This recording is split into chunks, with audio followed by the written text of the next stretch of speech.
right, toy collectors, thanks for joining me today on the channel. Today we're going to talk about Crimson Viper, the Cobra Crimson Viper. We're going to take a look at the box, the packaging, the figure, maybe compare it to a couple of the other figures that have come out recently. And most importantly, we're going to try to answer the question, why are there so many Vipers already? So anyways, we're going to try to realistically try to explain that to kind of delve into that. Probably has been done before, but anyways, I thought it might be worth bringing up. We won't spend too much time on it, and we'll get to the figure. So looking at the box, it's a Viper. It's a Crimson Viper. I think the backdrop is different. Same weapons, same body style, same look that we've been noticed. He's got a kind of comic book sketch right here, concept art there. He's got a couple of jets taking off behind him there. He looks like he's aboard the USS Flag, which is probably not good for the Joes. So anyways, number 85 in the line. On the back, some more, another, digital render of what he's going to look like.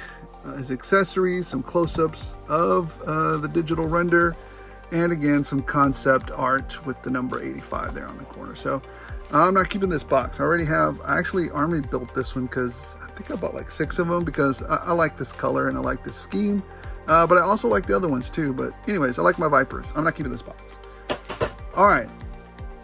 So let's talk about the Crimson Viper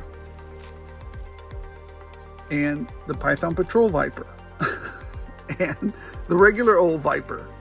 So why are there so many Vipers? Well, one of the things that occurred to me, and I think Larry Hama tried to explain this a long time ago, but I mean, and it's no buts. Larry Hama wrote this stuff, so he should know, and he does know.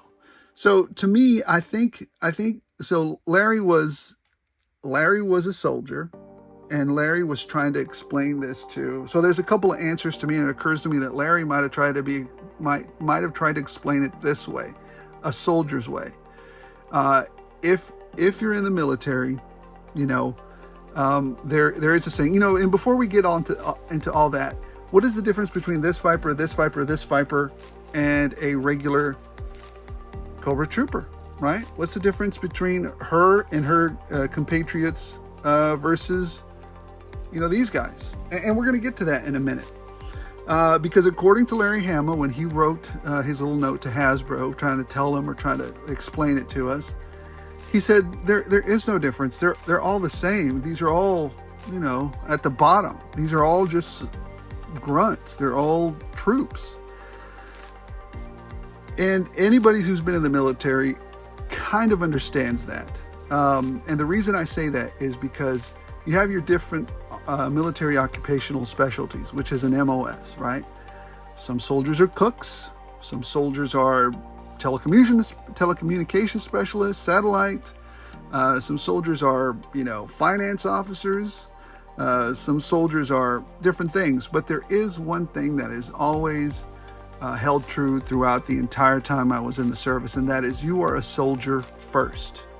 Above all else, you are a soldier first. That is, that is why we do, field problems. That's why we do drills. That's why we actually go out into the field and stay out into the field and do soldier stuff, right? We practice land nav. We do bivouac. We do marches. It doesn't matter what your occupational specialty is. I remember back in the day when we were at Fort Bragg, it didn't matter who you were on Fort Bragg, whether you were the brigade commander or you were a cook in the freaking chow hall, you were going to do that 12-mile march on Fort Bragg, and you were going to do it, I forgot what the time was. Was it 4 hours or something like that? I don't know. But you were going to do it, and you were going to do it with a minimum amount of weight. Everybody's a soldier first. Now, that said, the reason I'm saying that is because that may be one of the things he meant, right? Each one of the Cobra troops is a soldier. No matter if you're a finance officer, no matter if you're a cook, no matter what you are, the one thing that you will always be is a soldier above all other things, right?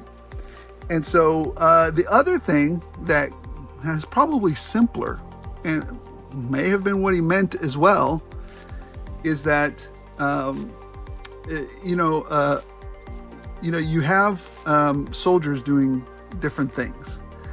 A soldier who is going to be, or a troop who's going to be guarding the gates at the base, or maybe just guarding,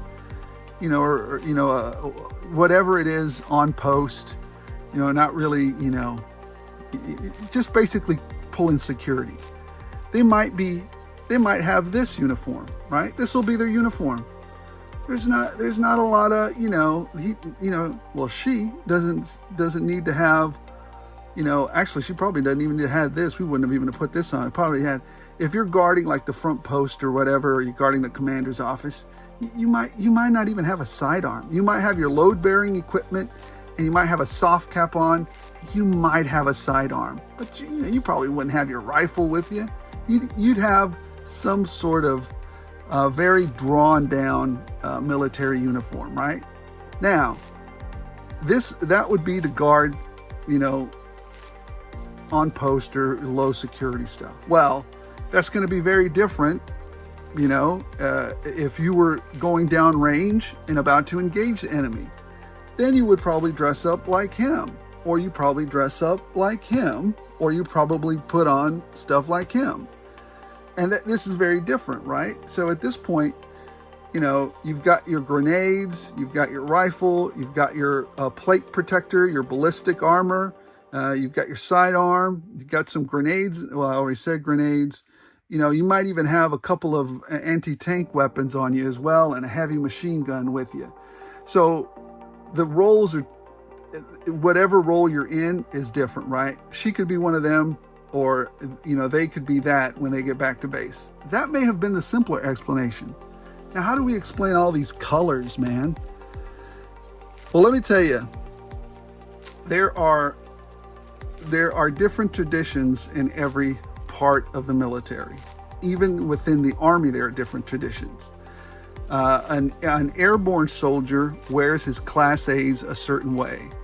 A cavalry officer wears a particular uniform in that way, and a regular soldier wears it another way. So even within the military, there are subsections as to where, how a soldier dresses or whatever. So that may be how to explain, and I hope I did a good job of trying to explain that to you. That's how I see these guys, differentiate from each other. To me, they're kind of just in a different role at the time. Whatever they're doing happens to be the role that they're playing. And I think in his note, a little bit of a technical difficulty there, but we're back on track. So anyways, that's, I hope I explained it. I hope I tried to add some color to it. Maybe I confused you more. I don't know. But anyways, that's how it makes sense to me. So let's look at our good friend, the Crimson Viper, and see what he looks like, right? So yeah, here he is. There's one thing that I've always wondered about these guys, and maybe you guys can explain it to me. If he has a helmet with a visor already, why does he need these goggles? Because they look cool? I don't know what it is with these goggles, man. It's very confusing to me, but anyways, whatever. I think the rest of them kind of make sense, but this has never made sense to me. The goggles with the visor. All right. So let's take a look. We've already seen this weapon. It's the same weapon that the first one had, that the second one had. It's the same weapon. It's just a different color, molded in a different plastic. The sidearm, same sidearm that you've always seen, just molded in a different plastic. Can't lose those because they'll blend into the ground there. And we've seen this backpack. Here's one of the, I guess, the original ones. Actually, this is one of them that came with the 3-pack, maybe.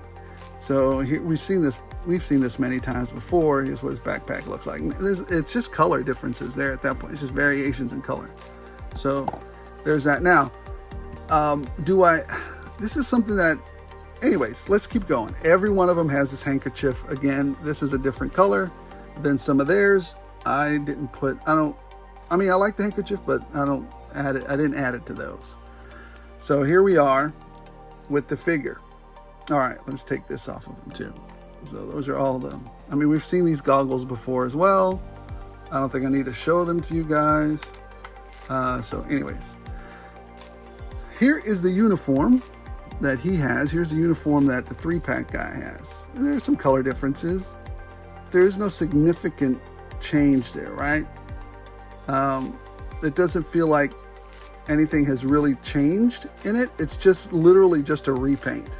It's just a repaint. Now, let's get into the articulation of them, right? Let's take a look at that. Can he look up?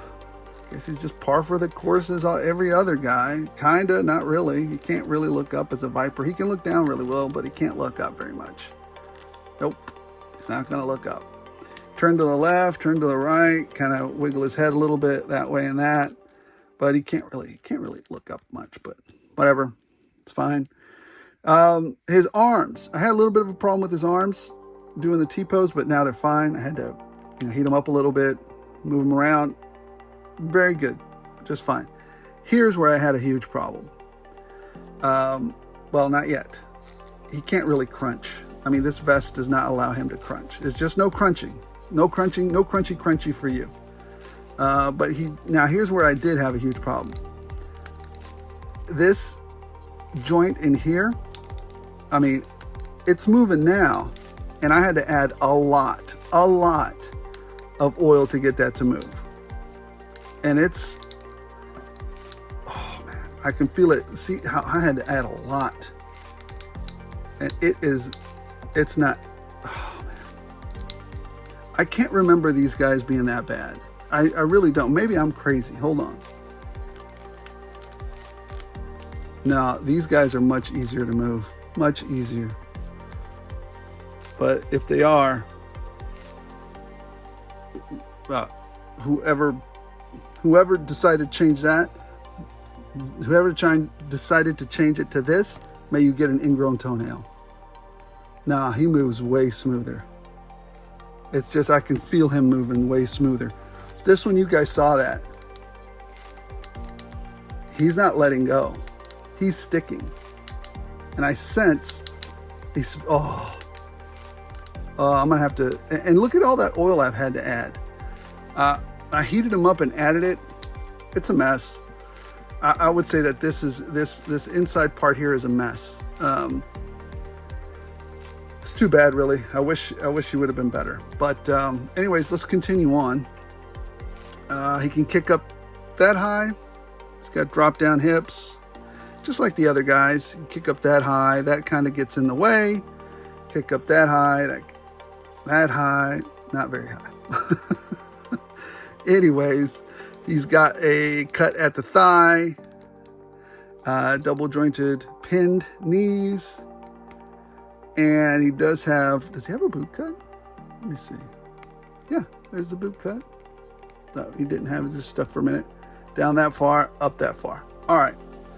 So, while I really, and I bought quite a few of these, and this is the first time I've actually, played around with them, so I'm kind of regretting it a little bit, because now I see that all of these might have that problem, or maybe I just got a junk one. I don't know. We'll see how it plays out. So, please don't let it be bad. So, anyways, originally the channel wasn't up when these other two came up. So, but originally, if I had to grade these, I really liked the Crimson, or the Vipers. I really liked the Vipers. And if I had to grade them, I think I would have graded them, these originally, at about a 4.2, and it's just because, some of the accessories I would have liked them to be a little bit better. I would have liked a better gun. They couldn't look up, there was no crunch there, but overall it was a great figure. So that's why I was kind of like, I still think it's a great figure. He looks tremendous. I really dig him. Now, because this one has this articulation problem here, if you were to tell me that all of them had this articulation problem, I'd tell you to stay away from them. I'd rate them about I'd rate them at about a 3.8, because this is a huge deal. If you cannot, so now he can't look up, and he has a little bit of a problem here, but that's fine. We fixed that. can't crunch, but this problem here, I mean, he's better now, but it's just not good. And I had to add a lot of oil. It's just a mess. Like I said, 3.8, it's a good figure, but that is going to be a problem. It's going to be a huge problem. So to me, if you already have these and you're happy with them, you can skip on this one. It's not that big deal. Now, unfortunately, I already bought like what did I say, like 5 of these things. This is my 6th one.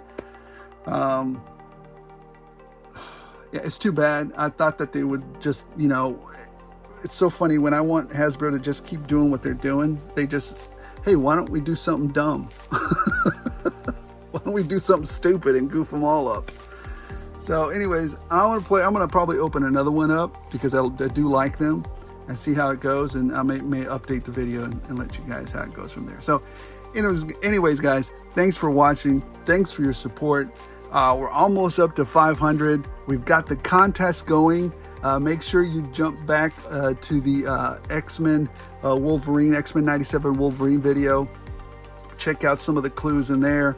You know, like I said, whoever solves the clue first gets a Desert Commando Snake Eyes sent to their house from me for free. So let's get cracking on that thing. See if we can solve it. And don't forget to send me the contest rules and the email that you got to send that your entry to are there in the official rules. So, all right, guys, let's get over that 500 hump. Thanks for your support. Thanks for subscribing, and please like if you're so inclined. I'll only do this to engage with the community. Thank you so much. As long as you guys keep watching, I'll keep rolling it out.